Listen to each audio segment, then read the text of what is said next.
والسلام على من لا نبي بعده. கண்ணியத்துக்குரிய சகோதரர்களே, பெரியார்களே, சகோதரிகளே, நாங்கள் ரமலானுடைய தொடர் வகுப்பாக இறுதியாக ரமலானுடைய சட்ட திட்டங்களை பார்த்தோம்.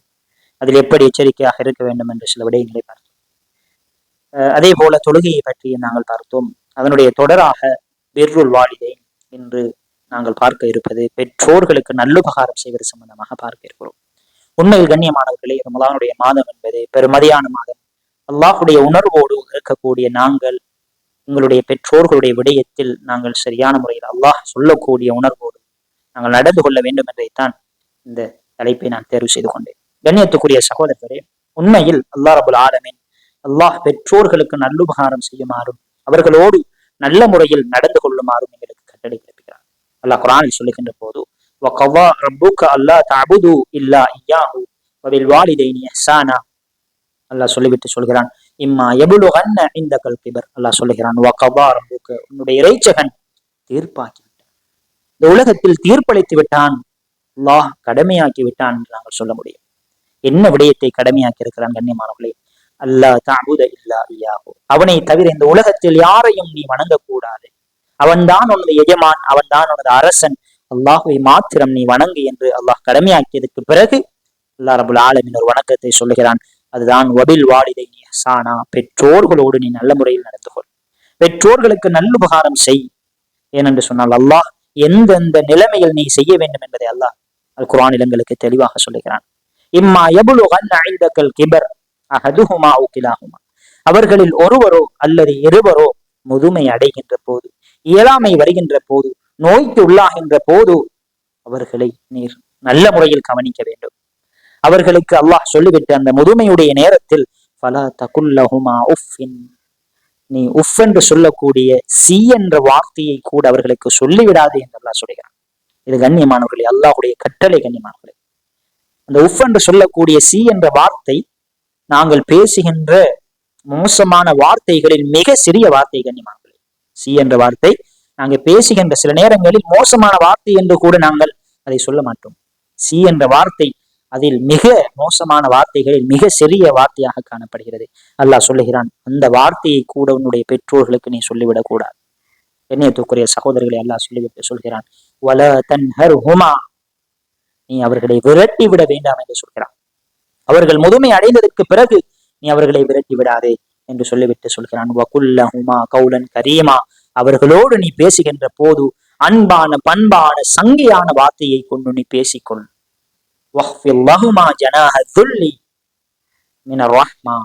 நீர் அவர்களுக்காக வேண்டி அன்பென்னும் பாசம் என்னும் இரக்கையை பணித்துக்கொள். கண்ணியத்துக்குரிய சகோதரர்களே, அவர்களுடைய ஆசைப்படி நீ நடந்து கொள். அவர்கள் விரும்புகின்ற பிரகாரம் நீ அவர்களை வழிநடாத்து. அவர்கள் என்ன விரும்புகின்றார்களோ அதே போல நீ நடாத்து என்று சொல்கிறான். அல்லாஹ் சொல்லிவிட்டு சொல்கிறான், குல், நபியை நீங்க சொல்லுங்க, ரப்பிர் ஹம்ஹுமா கமா ரப்பயானி சஹீரா, நீங்க சொல்லுங்கள், நீங்கள் எப்படி என்னுடைய சிறு பராயத்தில் என்னுடைய தந்தை பெற்றோர்கள் எனக்கு இரக்கம் காட்டினார்களோ அதே போல யா அல்லாஹ் அவர்கள் இருவர்களுக்கும் நீ இரக்கம் காட்டுவாயாக என்று நீங்கள் பிரார்த்தியுங்கள் என்று அல்லாஹ் குர்ஆனில் சொல்கிறார். கண்ணியத்துக்குரிய சகோதரர்களே, இந்த வசனத்துடைய யதார்த்தத்தை பார்க்கின்ற போது உண்மையில் கண்ணியமானவர்களே, அல்லாஹ் இந்த உலகத்தில் ஒரு பெற்றோர்களை கவனிக்கின்ற இடம் எது, அந்த இடத்தில் பிள்ளைகள் செய்யக்கூடிய தவறுகள் என்ன என்பதை தெளிவாக சுட்டி காட்டுகிறார். நாங்கள் தெளிவாக அல்லாஹ் இந்த இடத்தில் சொல்லுகிறான், பாருங்கள், அது உங்களுக்கு தீர்ப்பாக இருக்கிறது, எல்லாமே நடக்கும்.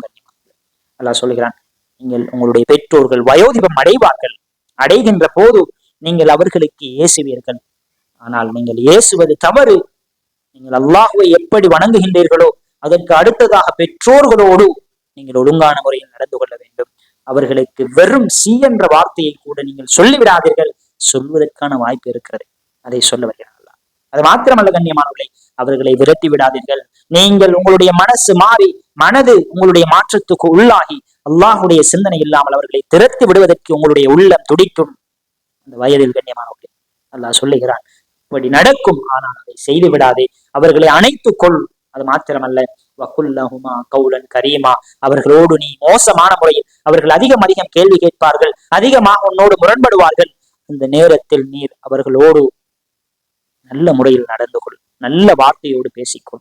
அவர்களை நீ சீண்டி விடாதே, அவர்களை ஏசி விடாதே, அவர்கள் அப்படி கதைக்கிறார்கள் என்பதற்காக வேண்டி அவர்களோடு முரண்பட்டு விடாதே என்று அல்லாஹ் சொல்கிறார். கண்ணியத்துக்குரிய சகோதரர்களே, அல்லாஹ் தொடராக சொல்லுகிறான்,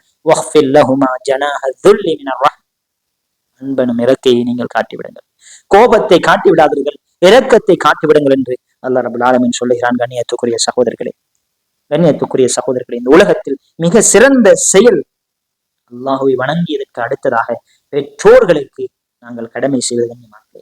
ஏனென்று சொன்னால், நாங்கள் அல்லாஹுடைய தூதரிடத்தில் கேட்கப்பட்டது, ஐயுல் அமல் அஹப்பு இலல்லாஹ் யா ரசூலல்லாஹ், அல்லாஹ்வின் பக்கம் மிகவும் விருப்பத்துக்குரிய நேசத்துக்குரிய செயல் என்ன யா ரசூலல்லாஹ், அமல் என்ன யா ரசூலல்லாஹ் என்று கேட்டவுடன் ரசூலுல்லாஹ் சொன்னார்கள், அஸ்ஸலாத்து அலா வக்திஹா, தொழுகையை உரிய நேரத்தில் தொழுவதை, அதற்கு பிறகு சும்மாய், அதற்கு பிறகு என்ன யா ரசூலல்லாஹ் என்று கேட்டவுடன் பிர்ருல் வாலிதை, பெற்றோர்களுக்கு நல்லுபகாரம் செய்வது என்று சொன்னார்கள். அல்லாஹுக்கு மிகவும் விருப்பமான செயல்கள் பெற்றோரை கவனிப்பது, பெற்றோர்